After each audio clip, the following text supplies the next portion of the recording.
কই আমি সান্ডা খাই মুরগির আন্ডা ইচ্ছিরে লাগছে বহুত ঠান্ডা।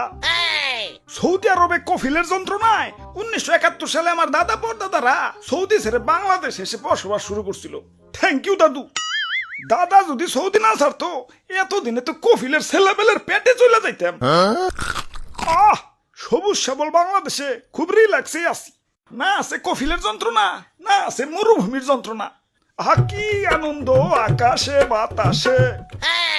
মন্ত্রী, ওই মন্ত্রী, আরে ওই মন্ত্রী। জি জি হুজুর। সারাদিন টিকটক দেখ লইব, রাত সবার কাম করবো কেঠা? তোমার জেঠা। আরে হুজুর দেখেন না, নেট দুনিয়া তো পুরাই ঠান্ডাময়। আপনি তো পুরাই ভাইরাল হয়ে গেছেন। নেটে ঢুকলেই খালি আপনার ছবি। কি কো তাই নাকি?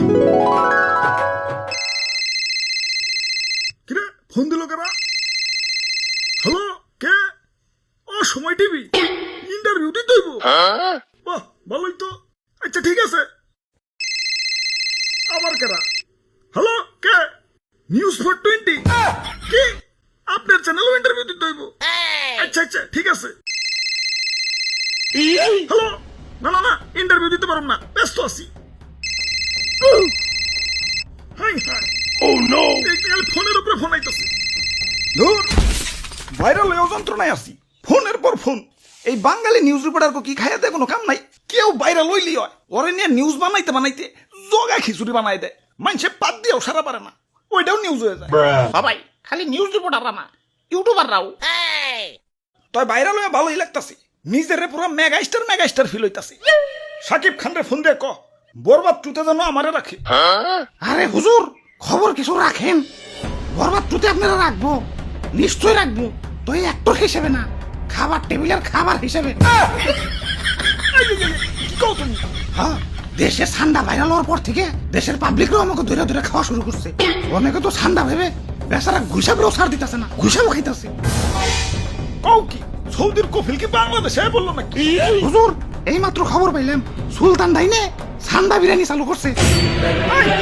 এতক্ষণে কাম হইছে, বংশ তো নির্বংশ হয়ে যাবে।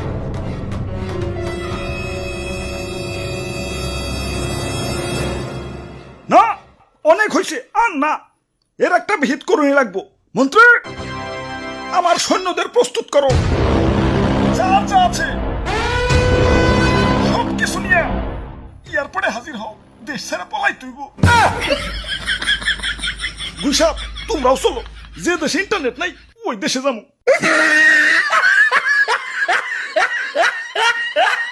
দাদু, ওয়েদারটা সুন্দর না? পিকনিক করবার মন চাইতেছে। ওরে বাপুরে, আমি এর মধ্যে নাই।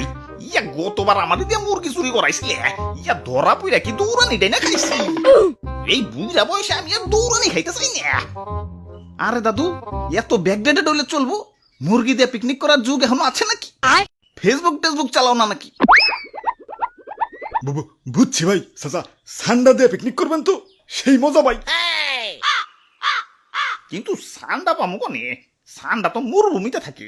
এখন এই গরমে কি মরুভূমিতে যাবো নাকি? আরে দাদু, ঠান্ডা ধরতে আবার মরুভূমিতে যাওয়া লাগে নাকি? বাংলাদেশের জঙ্গলেই তো অভাব নাই। তাহলে তাহলে তাড়াতাড়ি চলেন ভাই, দেরি করুন যাবো না, আগে সান্ডা ধরে নিয়ে আসি।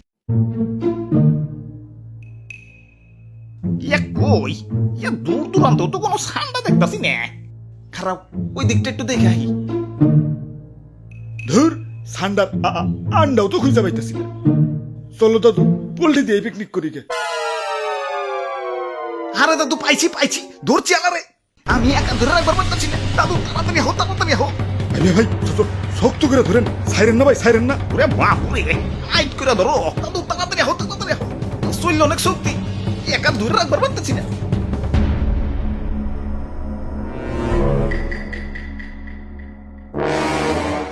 ওরে বাপুরে, ইয়া কেমন জানি দেখা যায়। ইয়া কুমির মনে হইতাছে না? আরে দাদু, কি যে কও, কুমিরা তো ছোট নাকি? হ্যাঁ ঠিকই তো। ওরে বাপুরে, ইয়া কুমির তো ছোট না, কিন্তু কুমিরের বাচ্চা কইলাম ছোটই। তে কাম হইছে, কুমিরের বাচ্চা যখন আছে, আশেপাশে কুমিরের গার্জেনও আছে। বাবু, গার্জেনটা কিছু করো না, ললিপপ কিনে দিন, আমি যাই। গার্জেন হার আগে এইটা বলি ভাই, গার্জেন আহে পড়ছে।